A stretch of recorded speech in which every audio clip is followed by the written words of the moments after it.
3 games tonight, George. So let's talk some of this hockey. Watching through the preseason, heading into the openers tonight, your feel for the NHL season is what for right now, George? How are we feeling about it?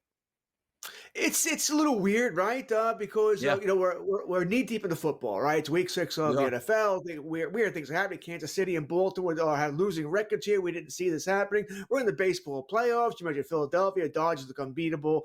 No one's going to stop them. Yankees on the brink of elimination. So it is weird that the NHL starts tonight. Especially it's a 5 p.m. Eastern start.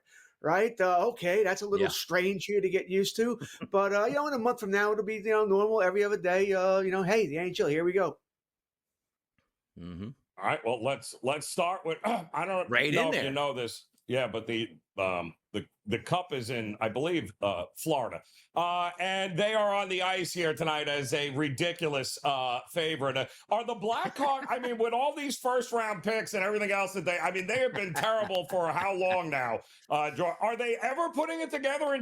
That's a legendary hockey town, and they remain awful. What is going on there?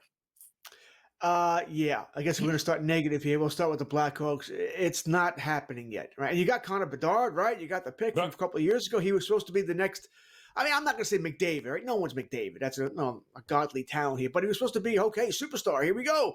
And it just hasn't happened yet. Whether it's because they haven't fulfilled, needs around him, But I'm sorry, Bedard, you're an average hockey fan. Name me another Blackhawk. Name me one. Right? You traded Seth Jones last year to your Florida Panthers. Your goaltending, Spencer Knight, is an average goalie. Nothing special there. Actually, probably below average. And so for the Florida Panthers, it's like homecoming. You couldn't have scheduled a better game here. All right? You're playing the Chicago Blackhawks at home, raising the banner. You got your rings the other night. So everything's going right for the Panthers, with the exception of, we can't forget, they're missing 2 key players here. Barkov, ACL and MCL surgery. He's gone 7 to 9 months. Maybe you see him at some point during the playoffs, and that's probably a huge maybe in capitalized letters. And, of course, Matthew Tkachuk. He won't be available till probably maybe Christmas, somewhere around there, as he's out there. Barkov's probably the best player in the NHL that nobody talks about. And Matthew Tkachuk is a top 10 player, especially if you want someone who's an agitator along with skill there. So those are 2 big losses. And they still won't matter tonight for the Panthers. Panthers will win this. Incredible stuff, too. And by the way, NHL, follow along suit like what the NBA does typically on their opening nights, and also the NFL. Give us a game where the champions actually going to have to fight back in a game opening night. Minus 285s to minus 300s, depending on where you're shopping at, as a favorite for the Florida Panthers here. But the New York Rangers are in play tonight, George, taking on the Pittsburgh Penguins. Minus 220 at most outlets here. A monster favorite in the Garden for the Rangers today. What do we see in this game?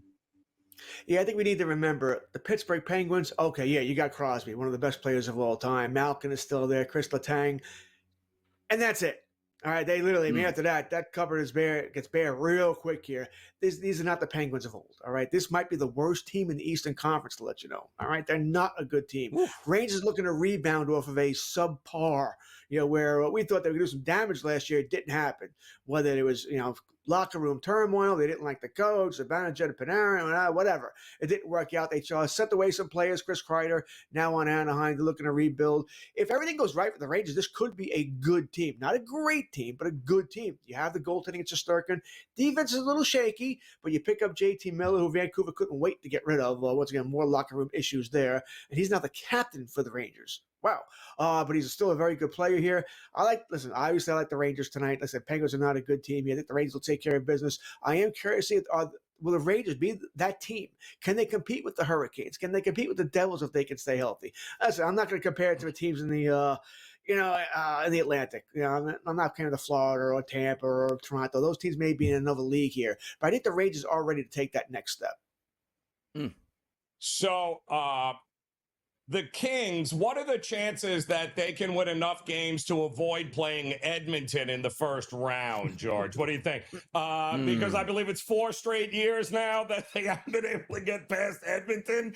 But, listen, they've tweaked the roster here a little bit. It feels like a lot of the Colorado games are still going to be looking at the over. What do we get here tonight with the Kings and the Avs?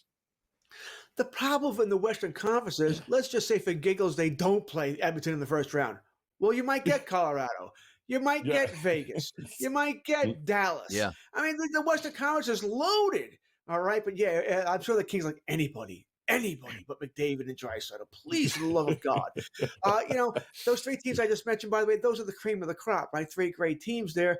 The Kings are always in that next level down, right? Good team, good solid team, no obvious weaknesses, but not great in any one area either, right? You don't have Jonathan Quick in net. You haven't had him for years, so you don't have that ace goaltender, but you're good in net.